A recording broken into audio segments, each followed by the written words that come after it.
Well, on this Easter morning, we began our worship with a riveting song by the late Keith Green, singing these words from his Easter song.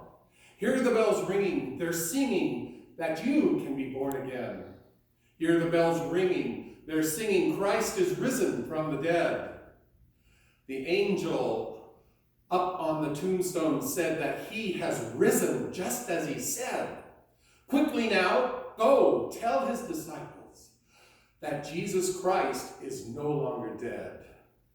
Joy to the world, he has risen, hallelujah. Keith captures in this song the intensity, the wonder, the joy that comes with the realization of new life, a day we call Resurrection Sunday. But just what does that truly mean to you and to me? How does the message of Easter challenge and change my thinking, my behavior, my life's goals, if it changes me at all? These past 2 months have been an amazing period in time.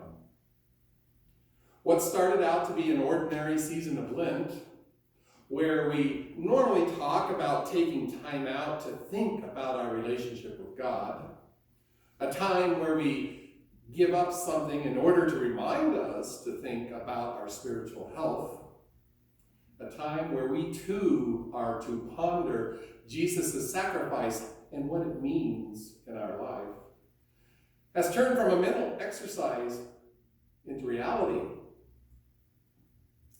With the COVID-19 pandemic that started to hit the United States in mid-February, I find the message of Lent and Easter Sunday being experienced in a whole new way this season. Life in general is filled with new experiences that are so different from life before the pandemic. Until 2 months ago, life seemed to be just a continuation from the day before in how we did things, in how we thought, in how we lived out our value systems. When we wanted to buy something, we just went to the store, which had full shelves, and just got what we wanted. No real hassles other than having to endure waiting in long lines. When we didn't feel like cooking, we just go out to a restaurant and have the joy of having somebody else cook and clean up after us. We could travel to anywhere and whenever we wanted. For many of us, going to church on Sunday often seemed routine, maybe even a responsibility. In other words, life as usual was something many of us took for granted. Then, like the disciples, life seemed to change for all of us overnight. We were asked to think of relating to one another in new ways. Social distancing, no more hugs, and even no more handshaking. No more dining out inside a restaurant. No more finding full shelves at the store, and no more stores that are open 24 hours. No more just running over to Grandma's house to see her. No more gathering together in our sanctuaries. You see, there is a real correlation to our present situation and the story of Holy Week and of Resurrection Sunday. This is also true for the life of most churches. The church in general for years has resisted the challenge to change its behavior. Like the religious leaders of Jesus' day, the Christian church felt it had the corner on the market of spirituality and the answers to how to live life fruitfully. Then, as life moves forward, which it always does, the church became a defender of doctrine. It had the same answers to the same problems, the same way of doing things, the way that we've always have done it. Well, that's fine, except the problems have changed. The questions have changed. The way society does things has changed, and most churches in our country failed to notice this. Then comes a virus that is new to our human body, a pandemic that the world hasn't seen in 102 years. Overnight, our world is turned upside down. Yesterday's way of doing things have become the carriers for a virus that can kill. For churches who have refused to work with the challenges of a changing world, of incorporating modern tools and adapting methods of worship to fit a modern audience, found themselves overnight having to learn how to use what they had once been resisting. Tools that allow for live streaming on like Zoom and Facebook and YouTube Live are now reaching viewers that we have never reached when we met solely inside of our buildings. This virus has literally killed the old way of how we understand ministry, and a resurrection of sharing Christ has arisen. During these past few weeks, as I look for new ways to reach out and minister in ways to stay connected to the congregation, this congregation, I have developed some new habits which have allowed for new connections throughout the Americas.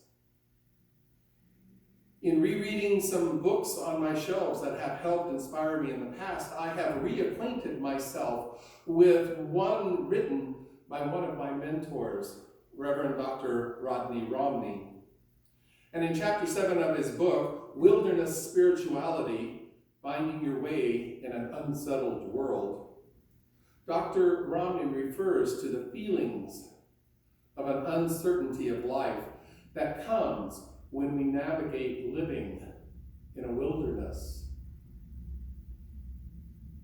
Living life in a wilderness is always going to be the state in which we find ourselves.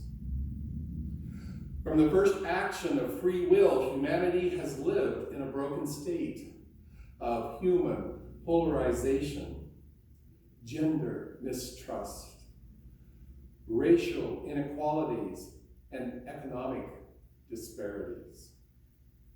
This is the why for Jesus' ministry and the death and resurrection story. It is a story of the dying of the old way of thinking and of living, and the rebirth of new life and new ways in which to live life. Religious fundamentalists who resist the opportunities of new life that comes with resurrection declare that it's the end of the world. And in truth, not living into change is death. Yet the story of the empty tomb is much like devotees of New Age thought, proclaiming it the beginning of an era that would be ultimately transformative. The story of the empty tomb is a story of transformation. Dr. Romney puts it in this way.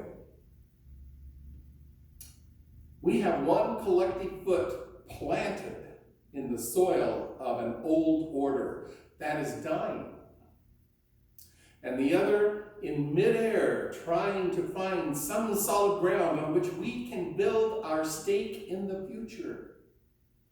Since social environment always informs and shapes religion, the new wilderness of our time has created the need for a new spirituality. This is the story of the Easter resurrection. Like Mary and Peter and John, we all are experiencing a new wilderness and an opportunity to develop a new spiritual reality within our personal life and that of the Christian message as well.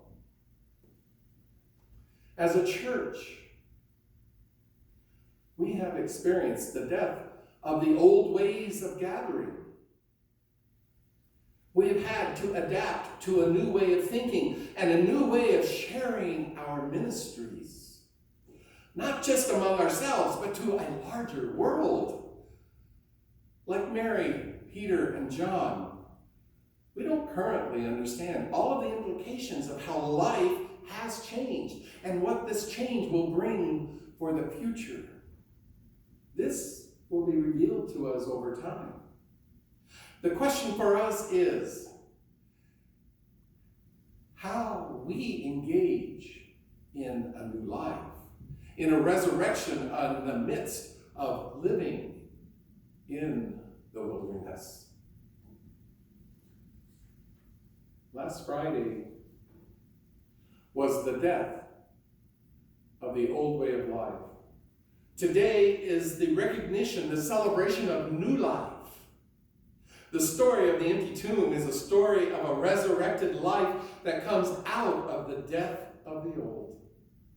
As Mary came to the tomb expecting to find death, but found the tomb open and empty, may we also be greeted by Jesus and realize that death cannot overcome life. For even out of death, new life springs forth.